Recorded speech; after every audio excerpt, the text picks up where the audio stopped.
Hello viewers, আসসালামু আলাইকুম। আমার স্বপ্ন চ্যানেলে আপনাদেরকে স্বাগতম। আমি আপনাদেরকে আজকে কাঁচা আমের পাঁপড় করে দেখাচ্ছি।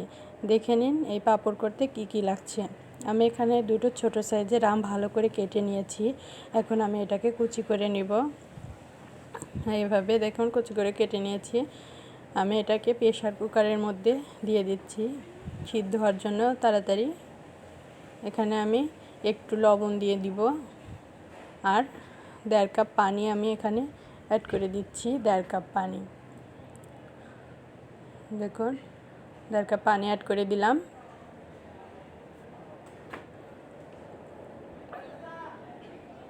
একটু লবণ দিয়ে আমি ঢেকে এটাকে চুলায় বসিয়ে দিব সিদ্ধ হওয়ার জন্য। একটা শীষ হওয়া পর্যন্ত অপেক্ষা করব।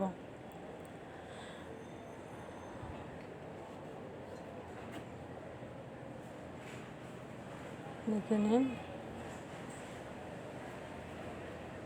একটা শীষ হয়ে গেছে। এখন আমি চুলাটাকে অফ করে দিব। অফ করে দেখুন আমি এভাবে পেস্টটাকে ছেঁকে নিয়েছি, একদম সিদ্ধ হয়ে গেছে। এই পর্যায়ে আমি 1/2 কাপ বেসন আর 1/2 কাপ চাউলের গুঁড়া এর মধ্যে অ্যাড করে দিচ্ছি। এখন এটাকে আমি রাইস কুকারে বসিয়ে দিলাম। এখানে আমি আগে 1.5 কাপ দিয়েছি, আরও 6.5 কাপ পানি অ্যাড করব। টোটাল আমি 8 কাপ পানি এখানে ব্যবহার করেছি। দিয়ে দিলাম স্বাদ মতো লবণ, আর এখানে আমি 3টে শুকনো মরিচ আর 1 চামচ জিরে গুঁড়ো করে নিয়েছিলাম, সেটা দিয়ে দিলাম।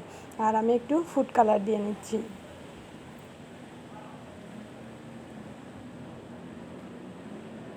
এখানে আমি এবার পানি অ্যাড করে নিচ্ছি।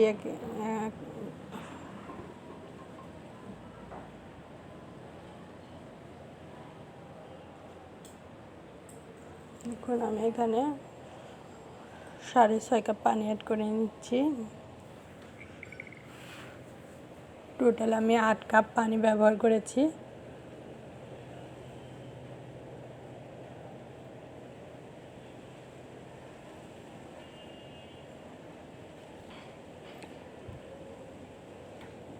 হাত দিয়ে ভালো করে নেড়ে মিক্স করে নিলাম। এখন এটাকে অনবরত নাড়তে হবে। আর একটু ফুড কালার দিলাম। রাইস কুকারটা অন করার পরে এটাকে আমাকে অনবরত নাড়তে থাকতে হবে। দেখুন হয়ে গেছে আমার এ পর্যায়ে আঠা আঠা হয়ে গেছে, একদম ঘন হয়ে গেছে। এখন আমি এটাকে চুলার থেকে নামিয়ে কাগজ বিছিয়ে নিয়েছি রুমের মধ্যে। আমি ফ্যানের নিচে দিয়ে রেখেছিলাম একদিন, পরের দিন আমি ছাদে দিয়ে আসছি সকালে। একদিনে শুকিয়ে গেছে ছাদে দেওয়ার কারণে।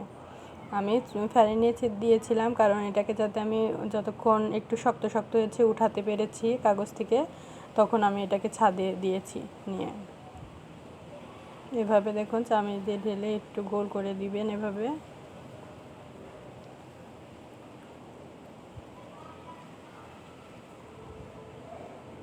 করে আমি সব দিয়ে নিয়েছি সবগুলো।